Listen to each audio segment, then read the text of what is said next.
If you enter Jerusalem's Old City through the historic Jaffa Gate, you step into one of the most coveted, heavily contested intersections on the planet. Right inside the gate sits the Petra Hotel. A Palestinian Muslim family, the Dejanis, have operated this building as protected tenants since 1949, maintaining their business on property owned by the ancient Greek Orthodox Church. Recently, that stability fractured. The Dejani family received notice that they owed their rent to an entirely new set of landlords, operating through offshore companies in Caribbean tax havens. These shell companies are a financial front for Ateret Cohanim. They are an Israeli organization with the explicit mission of moving Jewish residents into non-Jewish quarters to systematically shift the neighborhood's identity. This creates a confusing scenario.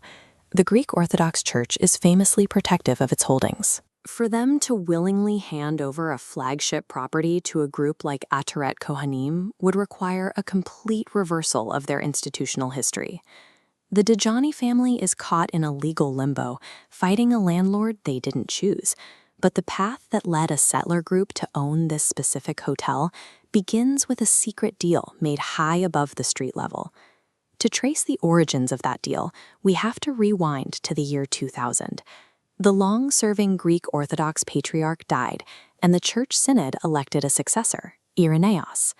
A local legal quirk dictates that a newly elected patriarch cannot access the church bank accounts or legally sign documents until the State of Israel formally recognizes his election. The Israeli government withheld this recognition for 3 full years. By keeping Irenaeus in a state of bureaucratic paralysis, the state maintained significant political leverage over the man who controlled the city's largest private real estate portfolio. This schematic shows the result of that pressure. In 2004, shortly after Israel finally granted recognition, Irenaeus' lawyer signed away the Petra Hotel and 2 other prime properties to the offshore companies. The math in the contract was staggering. All 3 buildings were leased for 99 years for a total of $1.85 million. In this part of the city, that figure barely covers the cost of a small apartment. Within days of the signing, the lawyer took the funds and fled the country. When the church's governing council uncovered the contracts, they revolted. They took the practically unheard-of step of officially deposing the patriarch, stripping him of his title and authority. Irenaeus refused to recognize his dismissal.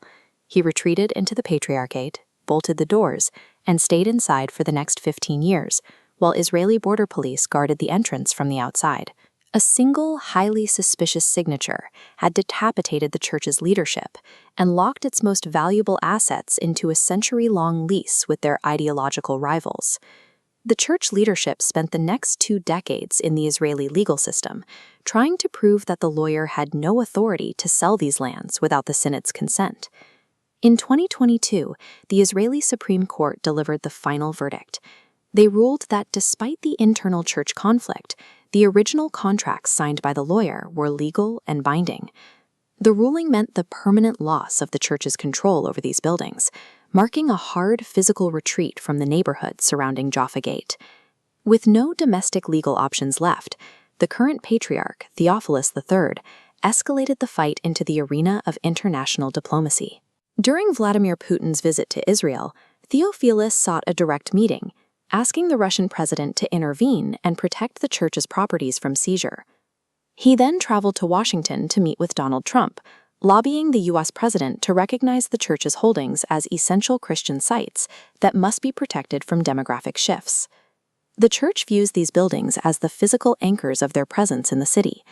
For them, a loss of territory here threatens the continuity of a community that has lived in the shadow of the Holy Sepulchre for nearly 2 millennia. In Jerusalem, a 99-year lease on a single hotel isn't a simple commercial transaction. It is an act of asymmetric warfare, a struggle where property lines define the future identity of the Holy City.